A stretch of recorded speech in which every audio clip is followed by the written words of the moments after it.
So the biggest challenge is parents. And I'll be very frank. This is another big, so because most of the kids actually are just a reflection of the stuff that is happening around them. Right? So I find that if I have kids that we struggle to work with, there is almost always a parent involved that is not, where things aren't going right. And to be honest, if you ask most teachers, they'll say the same thing. But it's always the elephant in the room that nobody's willing to just say. Like, it's always like the kids whose fault it is. But to be honest, the main concern that I'm seeing in most schools that we've taken really big steps to change is that there is almost no connection between the teachers and the parents at all. And that is a little bit of like how our schools are being built in Malaysia. So the schools are really big, like 2,000 kids, sometimes, maybe more. And when the kids were dropped off, like in a line, and the parents see the guards more than they see the teachers. Right? So what happens is, the only time the connection happens with the parents is when there's a PTM, parent-teacher meeting, which is 10 minutes, if you're lucky, and they only talk about grades, and then only focus on the negative stuff, like, oh, this grade is not high enough, this grade isn't high enough.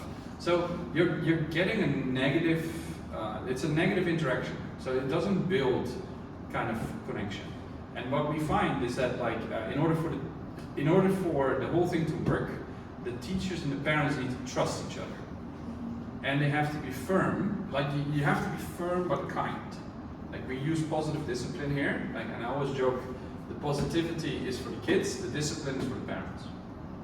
Parents have to be consistent in their modeling behavior, they have to be consistent in their questioning and listening with the kids. They also have to be firm in when choices are given, that when the kids decide to use their agency, that they pull it through. So how do we fix that here? So what we do is we do a few things. First of all, you probably noticed this is a relatively small center. If I ever set up a second center, I'm not going to go bigger, I'll have a second center this size. Why? Because when the parents come to drop the kids off, there's like a good 5 to 10 minutes before class that my teachers talk to the parents. And then when they're picked up, there's like a half hour where that same thing happens. And I see my teachers talk to the parents, and then I train my teachers to talk to them in a positive way. So if the kids did something nice in class, we ask them to actually highlight that. So, oh, today they worked on this really well. Maybe you can ask them a question with this. And a lot of our curriculum materials involve the parents. So we have this thing called the Gray of the Week, which is like a question, like a riddle. And the riddle, we pose it at the beginning of class. The kids can bring one in too, that's fine. And then they have to go and talk to their parents about the riddle, and then next week they give the answer. So it's like a way to involve the parents as well. So that's one way that's the second way. And then the third way is I do these special question and answer things. So 1 hour every week where the parents log in to an online session with me, and I can answer any questions that they have. And when we do that, the parents like get more contact with us. And the aim of it all is to get at least 4 hours of contact in the time that we're working with them.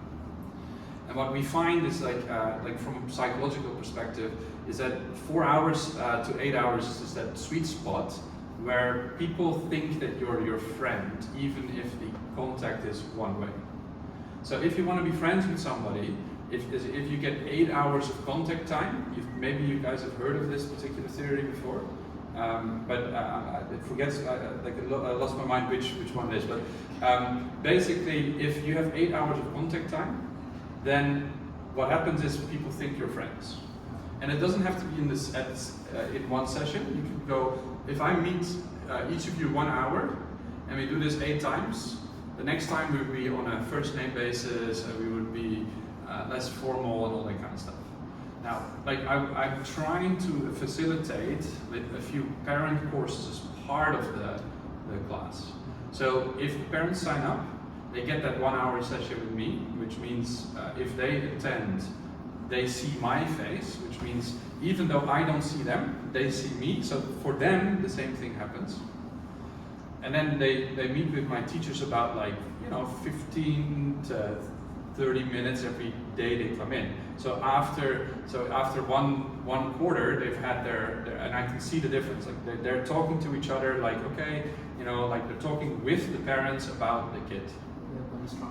Yeah, so that's very important. And then in order to make sure that it happens a little bit faster, we do these 2-hour sessions with parents, like face to face, every 3 months, where we basically teach them positive discipline, like how to be positive but firm at home.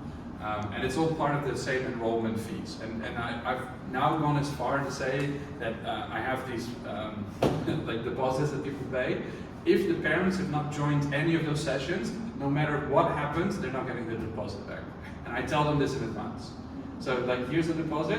If you didn't attend any of my Q&As, if you didn't attend any of the PTMs or any of those positive discipline things, then I'm not taking responsibility for my program not working. And if you don't want to sign up, that's your problem. But I mean, it's been really important for me to find who are the parents I can work with.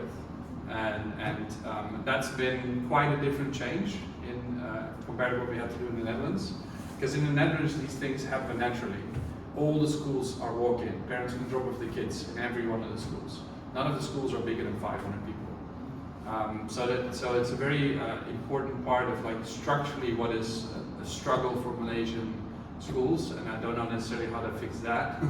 Because it would involve, but I mean, probably a good start would be never building big schools like that again anymore. And to be honest, like you can build a school for 500 people by just 2 or 3 of these houses, and you could have a school, right? And then what we do in the Netherlands is the schools have public playgrounds, so that makes it very easy. So the schools have the playground next to it, and then during school time, the playground is private for the school, and after school time, anybody can use it. Yeah, things like that. So, but that's a whole other story. But yeah, so that's the parent involvement is the biggest challenge I find. The rest is actually quite easy. Still hard work, but it's easy. Okay.